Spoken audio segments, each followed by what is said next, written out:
Hello everyone, আজকে আমি শোল মাছ রান্না করব। আর এই যে শোল মাছটা হলুদ মরিচ দিয়ে মাখিয়ে নিচ্ছি, তারপরে তেল গরম করে কড়াইয়ের ভিতরে দিয়ে দেব।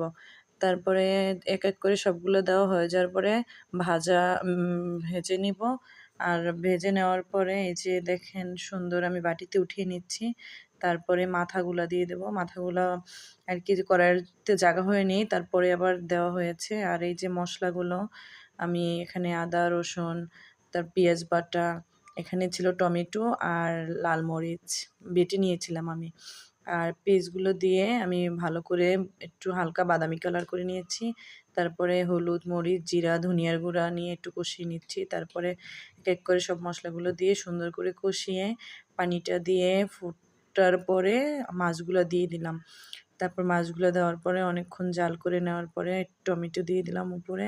আমার কাছে একটু টমেটোটা উপরে শক্ত শক্ত থাকলেই ভাল লাগে, একবারে গলে গেলে এটা ভাল লাগে না। আর আপনারা কিভাবে রান্না করেন নিশ্চয়ই জানাবেন। আর এই যে আমরা খেতে বসে গেছি। আল্লাহ হাফেজ।